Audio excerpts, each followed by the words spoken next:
Hey guys, I'm back out waiting for the bus again, so I figured I'd shoot you guys a little message. You know, one thing that I learned, well, I've always known it, but we've actually talked about it, how, we run our family. It's very interesting. Like, I was sitting down yesterday and my brain power was just gone. I was exhausted. First 2 weeks of school was really difficult, getting the kids on a schedule. And in the afternoon, it's even worse because, they've been at school all day and they're exhausted and they've worked really hard. So they come home and they need to let loose, and they're very loud. They're very crazy. So I was talking to Brandon recently, and I'm like, you know what? We make a really good team. I think I said this to him, or else I thought it. Who knows? It's been so crazy. But what I was thinking is that it's like, last night I sat down and we've done a lot of changes with the kids, not a lot, but some changes with the kids' medications. If you know our family, there's a reason we call ourselves Hurricane Jeffries. I mean, it's a whole bucket of crazy is what I like to say. But if you know our family and you've seen our family, you can always see how crazy it is. We come in and we are that family. But the thing is that's after a whole bunch of medications, and that's after a whole bunch of therapy times and a whole bunch of me working really, really, really hard behind the scenes. And that's okay. I knew that was going to happen when we learned we had autistic kids. And it's like running a huge company all the time. And I was telling Brandon, I'm like, I cannot get this straight. Brandon, I need us to sit down together, and I need to look up at all the doctor's notes from this last visit out in Shelbyville, and you need to help me organize my brain so that we're giving the right medications to the right kid. We do the bare minimum for medications, but for their first 5 years, I did everything in my power to try to therapy it out of the kids. I learned how to be an OT, a nurse, a pharmacist, not a pharmacist, but I learned all these medications. I learned, even before medications, it was taking all of my brain power. And I'm not a dumb person. I like to consider myself fairly intelligent and self-educating. So I worked really, really, really hard in educating what would work. I was an OT, I was a speech therapist, I was everything. Because I was that mom that sat in every therapy session when these types of people came into my home once a week for an hour a week for each kid, behavior therapist. And I was like, teach me too, because you're only here 1 hour a week. I'm this person the rest of the time. So I was a sponge, and I learned how to do these things. And for 5 years, I was doing this every day, all day long. And it makes me emotional because it was so hard, and it still is so hard. But the turning point for me was to go and see Temple Grandin speak and actually get to have a short conversation with her. And from stage, she says, I'm really sick of these parents thinking medication is a bad thing. Because would you like to walk around your entire life in fight or flight mode, thinking the whole world's against you, or not being able to think clearly, or not being able to function because you're so in your head, or you have these issues?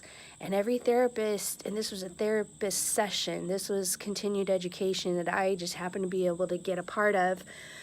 And she's like, why would you want that for your children? Stop thinking that medication is the enemy and thinking that you can fix it by doing more therapy, more all of it. And she's like, why wouldn't you want your kids to be able to think, to function, to feel better in their own body and their own head? Work with your doctors, give them the medications they need, because this is a brain problem. This is something in the brain is misfiring or not working properly. So stop being afraid of medication. And that was the day where it clicked, and I'm like, you know what, you're right. And so we do the bare minimum for medication, but it's really complicated and really hard. So kind of what we've worked out between me, Brandon, and I is that Brandon runs the bills, the finance, not all the finances, but like he pays all the bills. He pays our tithing. He goes through all of the bills. He works on things like getting us a roof for our home and the maintenance stuff, which is a very difficult job all in its own. But for me, my job is the kids and the medication and the medical stuff, which is also a 24-hour job, 7 days a week. So you know, I ask Brandon for help when I need it, and Brandon asks me for help when I need it. And I don't completely turn the finances over to him or anything, but I know that he's got the bill part under control. And he knows that I pretty much have all of the kids' issues and all of the other stuff under control. And we ask each other for help when we need it, and we stay on track with our budget, but we do the Dave Ramsey plan. And you know, it's worked out really good in our situation. So I'd like to know how you guys run your households. Is it the same situation while one person's in charge? I say in charge, but it's not really that. It's just that person has it in the forefront of their mind, and they've always kind of got it under control. Does someone take care of the family issues and someone take care of the maintenance and the finances, or do you do it a different way? Do you split it 50-50? I mean, how do you guys do it? I'm kind of not glad there aren't any more beetles. It was kind of fun. Yeah, nothing left to pick off on your rose bushes. We need to they trim look a lot them. better. You know, it's kind of sad. Sorry. That's okay. It's kind of sad they left because I like just doing this and that. They all just fly away in a big cloud of bugs. Well, we need to look up how to care for these rose bushes now that it's been a few years, and then it can be your responsibility. No cats. Oh, come on. Bye, Jackie Jack. Where are we going, Hunter? To the library. Like Fortnite. All right. You know, that one just came. Are you excited about the library today? Yeah. You know, I like cars like that buggy over there. Yeah, the old I bug. just Volkswagen buggy. What did you just ask me out of nowhere? Do you know how black holes are made? And you said no, and I explained when a really dense star runs out of particles to fuse together, it collapses in on itself or implodes, and it gets so dense and so compact it forms a black hole. And then everything gets sucked into its gravity, Yeah. right? So does it create... Wait, can I talk? Yeah. Okay. Sorry. Sorry. Okay. It's so dense, the gravity pulls in everything, including light, and so dense that it even, rips things apart. And it's so dense, it and compact, it can hold a whole universe. Okay, so here's my question, and I really don't know the answer to this. I'm wondering if you know. Oh, good, it's a red light. Now, it collapses on top of itself, right? Implodes. Okay, so does that mean that it's creating its own gravity inside of itself, and that's why it collapses? What? I don't know. Why does it collapse in on itself? Because then it creates so much gravity. Actually, I guess when atoms fuse, they shoot particles out. I don't know. We're gonna have to really look up the answer to that because I really want to know. Well, so I'm wondering anyways, all I know is when it implodes, the denser, the more gravity, so it's intense. Yeah, but why? I don't know.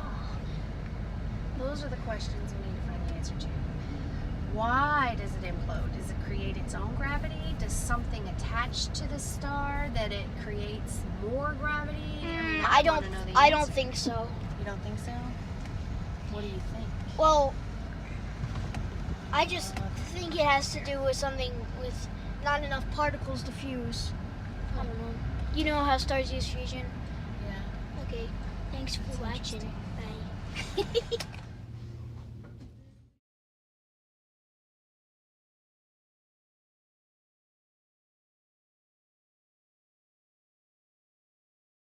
So we need to go quick.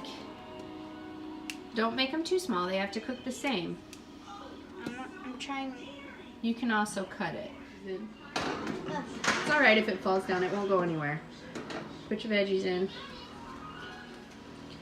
and push it back in. Try to get it in the center of the rack. That's where the most heat will go around it. Good. Don't burn your arms on the shelf above it. Now put your salmon in. You probably don't need to pull that one out. I think your salmon could go right in. I want to just do it that much. Okay, put it in. Center of the rack. Good. Push that in. Close it. Now we're going to set it for 20 minutes. 30 is the highest, I believe. Yes, I know, but we want to do 20 minutes, and then we want to stir the vegetables and check the dinner. What is it? Salmon and rice. Salmon and rice and Sweet broccoli and cauliflower. roasted broccoli and cauliflower. Sweet. There's towel. Let's dish it out.